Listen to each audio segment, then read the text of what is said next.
ईश्वर भक्ति से ओतप्रोत गागर में सागर भरते कार्यक्रम भोर भक्ति में मैं विशाल करवल आपका स्वागत करता हूं। यूं देखा जाए तो राम भक्तों की कतार बहुत लंबी है, लेकिन राम भक्तों में शबरी का नाम प्रमुखता से लिया जाता है। शबरी के जूठे बेरों की कथा संसार भर में प्रसिद्ध है।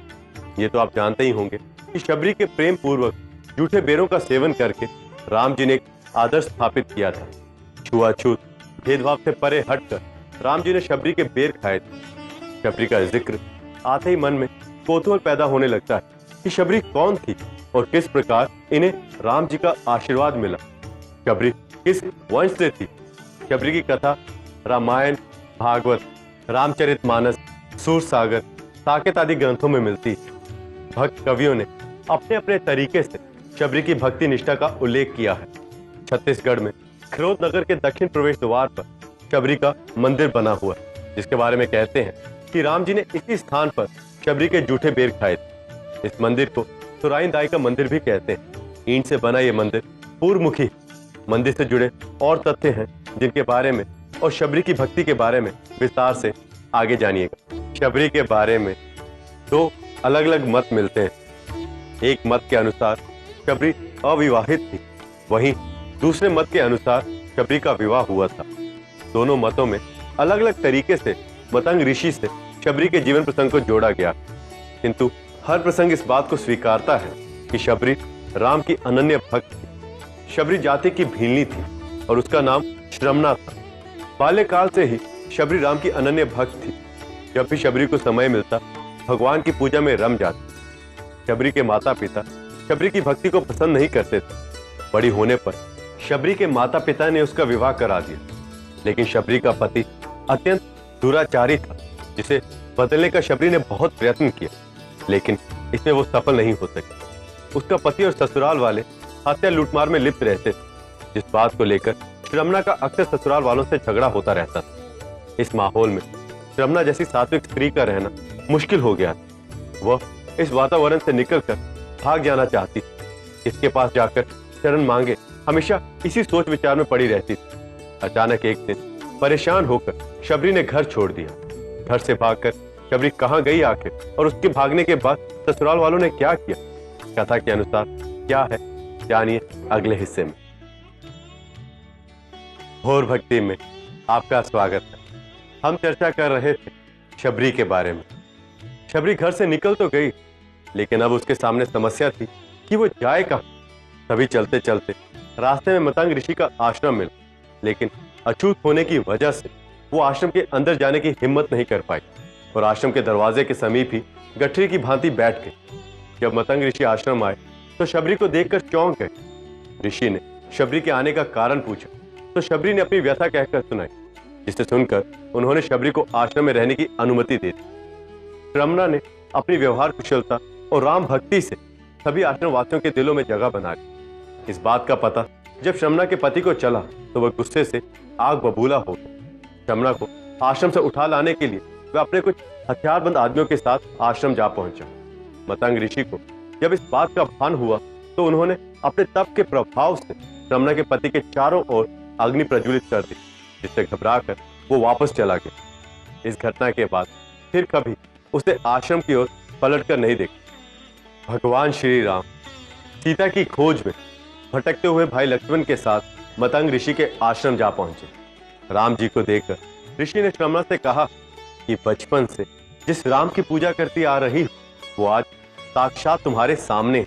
अपने आराध्य को देखकर शबरी की क्या प्रतिक्रिया रही, कैसे शबरी ने अपने आराध्य का स्वागत किया, जानेंगे आगे। अपने आराध्य को सामने देखकर शबरी भाव विभोर हो गई। उन्हें समझ नहीं आ रहा था कि वो प्रभु की सेवा कैसे करे, क्या अर्पित करे कि प्रभु उससे खुश हो जाए। इतना सोचते हुए वो वन की ओर दौड़ी और कंदमूल फल के साथ साथ जंगली बेर भी ले आए। कंदमूल फल तो भगवान को अर्पित कर दिए, लेकिन बेर देने की हिम्मत नहीं जुटा पाई, क्योंकि उसे लग रहा था कि बेर कहीं खट्टे ना निकले।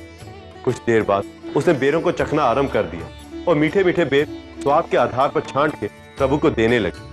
प्रभु उसकी निश्चल भक्ति पर मुग्ध होकर बेर खाने लगे। श्री राम की कृपा से शबरी का उद्धार हो गया। भक्ति साहित्य में शबरी के फलों की मिठास का संदर्भ बार बार याद किया जाता है। भगवान राम को उन फलों में जैसा स्वाद मिला वैसा स्वाद न पहले कभी मिला था न बाद में कभी मिला। शबरी के जूठे बेर खाकर श्री राम ने शबरी का मन ही नहीं रखा, अपितु उसे पारिवारिकता भी दी। महर्षि वाल्मीकि ने उसे सिद्धा कहकर पुकारा है, क्योंकि अटूट प्रभु भक्ति करके उसने अनूठी आध्यात्मिक उपलब्धि हासिल की थी। वहीं रामायण में शबरी का नाम श्रमना बताया गया, लेकिन उसके विवाह की बात को स्वीकार नहीं किया गया। रामायण में शबरी के बारे में क्या कहा गया है जानेंगे थोड़ी देर में, तो कहीं जाइएगा मत, देखते रहिए भोर भक्ति। यहाँ मैं लेता हूँ एक अल्पविराम। अंतराल के बाद आप सभी दर्शकों का हार्दिक स्वागत है। रामायण में दिए वर्णन के अनुसार शबरी के पिता भीलों के राजा थे। शबरी जब विवाह के योग्य हुई तो उसके पिता ने एक भील कुमार से शबरी का विवाह तय कर दिया। विवाह का समय जैसे जैसे नजदीक आ रहा था, भील राजा बकरी और भैंसे इकट्ठा करने लगे। इतने जानवरों को देखकर शबरी ने अपने पिता से पूछा कि इन जानवरों का क्या किया जाएगा।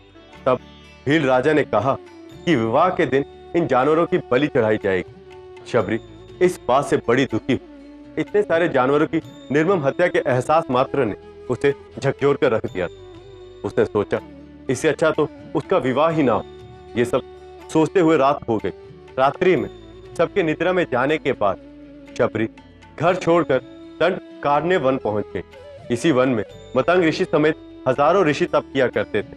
शबरी भी ईश्वर की भक्ति करना चाहती थी, लेकिन नीच कुल की होने की वजह से कोई ऋषि उसे ईश्वर भक्ति का ज्ञान नहीं देना चाहता था, ना ही उसकी कोई सेवा स्वीकार करता था। इन कठिन परिस्थितियों में शबरी ने कैसे की ईश्वर भक्ति, आगे इस पे चर्चा करेंगे, तो कहीं जाइएगा मत, बने रहिए हमारे साथ। शबरी को इस बात का ज्ञान था कि ऋषि मुनियों की सेवा से ईश्वर खुश होते हैं, इसलिए उसने ऋषि मुनियों की सेवा करने के लिए उपाय ढूंढ ही ली। शबरी उसी वन में ऋषि मुनियों के आश्रमों से कुछ दूर कुटिया बनाकर रहने लगी। ऋषि मुनि जिन रास्तों से निकलते थे, शबरी रात्रि में जल्दी उठकर रास्ते के कांटे कंकड़ पत्थर साफ करती और रास्ता नरम बनाने के लिए वहां बालू बिछा देती और हवन के लिए जंगल से लकड़ी काट कर ले आती। चुपचाप बिना जाने कई वर्षों तक शबरी इस कार्य को करती रही, किंतु एक दिन मतंग ऋषि को इसका पता चल गया और उन्होंने प्रसन्न होकर शबरी को राम भक्ति करने को कहा और कहा कि वो धैर्य न छोड़े। एक दिन प्रभु उसे दर्शन देने उसकी कुटिया में अवश्य आएंगे। यह सुनकर शबरी का मन आनंद से भर गया। शबरी के कानों में हर समय मतंग ऋषि की वाणी गूंजती रहती थी। शबरी अपने प्रभु श्री राम के लिए हर रोज मीठे मीठे फल चखकर एकत्रित करती थी और सुबह होते ही मुरझाए फलों को फेंक कर ताजे फल ले आती। कई वर्षों तक शबरी का यह कार्य बिना रुके चलता रहा। अब शबरी बूढ़ी हो गई, लेकिन उसकी आंखें अभी भी प्रभु की राह देखती थीं। शबरी की प्रतीक्षा का अंत कब हुआ, उसके स्वामी प्रभु श्री राम उसे दर्शन देने कब आए, वो सब इसी अध्याय में आगे जानेंगे। यहाँ हम लेते हैं एक अल्पविराम। शबरी प्रतिदिन की भांति मीठे मीठे फलों को चखकर सजा ही रही थी कि एक वृद्धा ने आकर बताया कि उसके प्रभु श्री राम उसकी कुटिया की ओर आ रहे हैं। ये सुनकर शबरी के बूढ़े शरीर में मानो जान आ गई और उसे ऋषि मतंग की वाणी सत्य होती दिखाई दी। शबरी बिना लकुटी के राम जी के स्वागत के लिए चल दी। कुटिया के बाहर अपने प्रभु को देखते ही उनके चरणों में गिर गई। कुटिया में पहुंचकर शबरी ने राम जी और लक्ष्मण जी को आसन पर बिठाया और राम जी के चरण कमल धोए।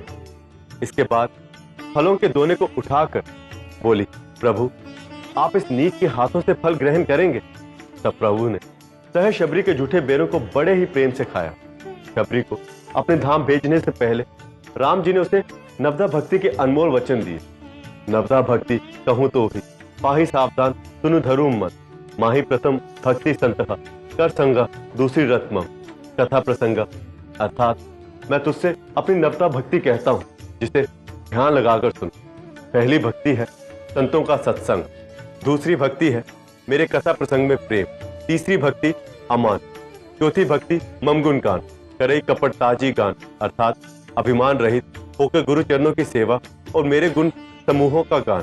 पांचवी और छठी भक्ति में मेरे मंत्र जाप और मुझ में दृढ़ विश्वास और बहुत कार्यों से वैराग्य और निरंतर सत्पुरुषों के आचरण में लगे रहना। सातवीं भक्ति है जगत भर को संभाव से मुझ में ओतप्रोत देखना। और आठवीं भक्ति में कहा है कि जो मिल जाए उसी में संतोष करना। इसके अलावा स्वप्न में भी पराये दोष न देखना। नवी भक्ति है सरलता, सबके साथ कपट रहित बर्ताव करना, हृदय में मेरा भरोसा रखना और किसी भी अवस्था में हर्ष और दैन्य को ना होना ही श्रेष्ठ अवस्था है। राम जी ने शबरी को नवदा भक्ति के ज्ञान के बाद अपने धाम जाने का आशीर्वाद दिया। शबरी जैसा निश्चल भक्त संसार में दूसरा और कोई नहीं हुआ और प्रभु श्री राम ने शबरी को जो सम्मान दिया वो किसी भी भक्त के लिए आदर्श सम्मान। प्रभु इसी प्रकार सब पर दया बनाए रखें। अगले अध्याय में और भी भक्त हैं जिनकी भक्ति समाज को आज भी आईना दिखाती है। घोर भक्ति के इस अंक में इतना ही। बोलिए सियावर रामचंद्र की जय।